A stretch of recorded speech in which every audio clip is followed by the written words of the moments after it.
Alors, on est étalé 1,5 gallon. Ici, j'ai mis un mix de 1,5 gallon. On l'a étalé par terre. Donc un squeezie plat. Parce qu'il ne faut pas qu'on laisse trop de jus. Parce qu'on va mettre le sable. C'est un sable fin, c'est du 32. Donc si on laisse ça épais. Si on met une couche épaisse, le sable il va caler dans le jus.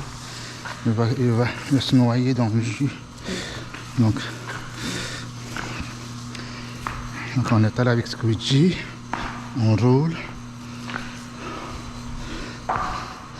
Et on check qu'il n'y a pas une flaque d'époxy pour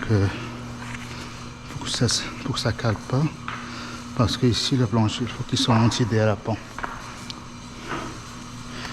Donc on roule ça comme il faut.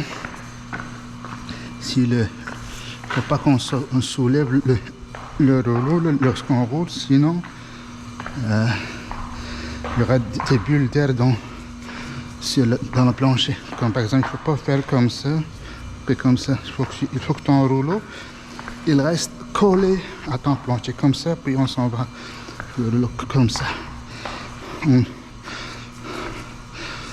On ne soulève pas comme ça, puis on le remet, parce que sinon on magasine de l'air dans ton jus, puis ça va sortir après comme sous forme de bulle sur ton plancher. Ici il faut que j'enlève le jus parce que c'est une pente vers le mur. Si je laisse, le sable ne va pas rester. Il va se noyer. Ici, il y en a un petit peu trop de jus. Je vais essayer de l'envoyer plus loin. Ici aussi, essayer de l'envoyer plus loin. En roulant, on check l'épaisseur. Parce qu'on va mettre du sable après. Puis, si on laisse trop de jus, le sable il va se noyer. Puis le plancher ne va pas rester antidérapant. C'est ça, comme ici. On n'entend pas le rouleau, aucun son au rouleau. Ça veut dire que c'est épais. Donc, il faut le sortir un petit peu. C'est ça, lorsqu'on entend que le rouleau il fait un son comme ça, c'est que c'est la bonne épaisseur. C'est ça. Ici, on l'entend pas, donc c'est épais. Essayer de l'enlever encore un petit peu. Essayer de tout sortir dehors. Si là, on peut poser ça seul parce que l'époxy il sèche pas vite. Une fois mis à terre, tu as le temps de rouler, broadcaster du sable et backrouler ton sable aussi. Non, ça donne beaucoup de temps. Donc, moi, j'ai déjà fait 5000 pieds seul, puis à 36 degrés, seul. Je les ai toutes mixées. Squeegee, sable, rouleau et backrouling après. Ouais. Une fois il est mis à terre, il ne sèche pas vite. C'est dans la chaudière où il commence à sécher dans 20 minutes. Dans la chaudière, le pot live c'est 20 minutes. Donc une fois qu'on le mixe, il faut le mettre à terre. Il ne faut pas que tu le laisses dans une chaudière. Là on va broadcaster le sable. Regarde, on ne met pas beaucoup, hein. On met juste un petit peu. Parce que si on met beaucoup, on va le mettre sur le plancher, puis ça va être trop. On prend juste un petit peu. Puis on check est-ce que c'est uniforme ou pas. Essayer de le mettre dans les airs pour que ça tombe égal. Comme ici, c'est un petit peu épais. Ça va caler, mais je vais mettre encore plus de sable. Ouais.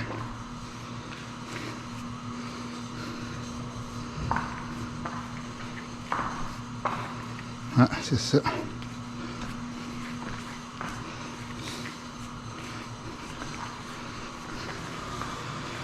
Ici, c'est pas un plancher neuf, c'est juste une réparation. On voit qu'il y a plein de défauts sur le plancher, mais nous, on est là seulement pour faire le surfaçage. Normalement, on fait mieux que ça, mais là, ils ont demandé seulement un resurfaçage avec un... Comme ici, on voit, il y a une flaque d'époxy.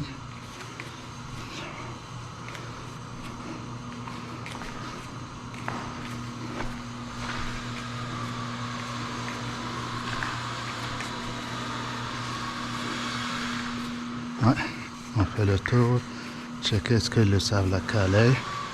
Si il a calé, on met d'autres.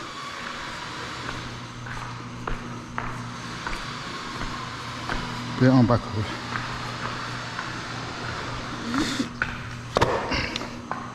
Avec le même rouleau, on fait un backroll. On roule non-robe pour enlever le sable avec l'époxy qu'on vient de poser.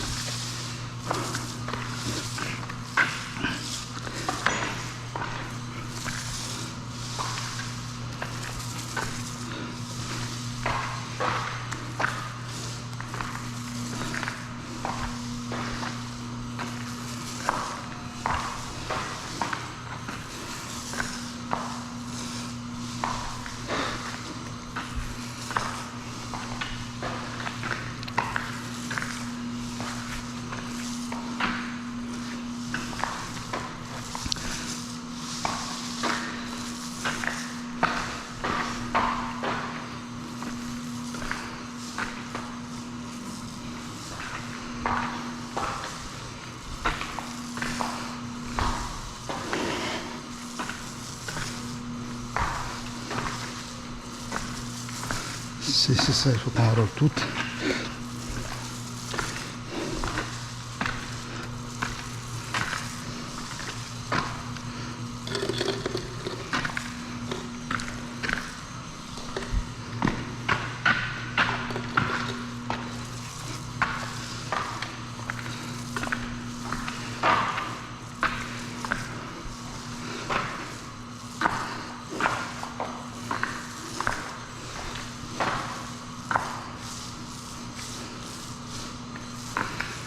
Il faut être sûr que tout le sable est enlevé avec le jus. Parce que si on ne fait pas ça, ça va sortir sur la finition. On va voir que le sable est blanc.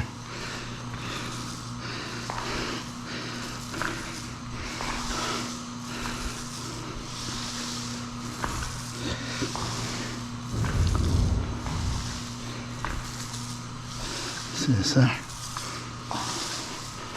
Non, il faut que tout le sable est bien roulé. On revient puis on fait un backroll. Ouais. Comme ça.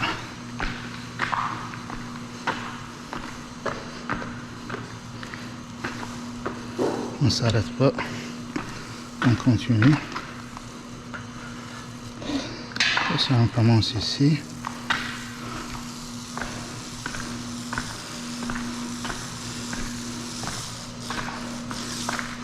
À côté, on essaie de faire disparaître les lignes de rouleau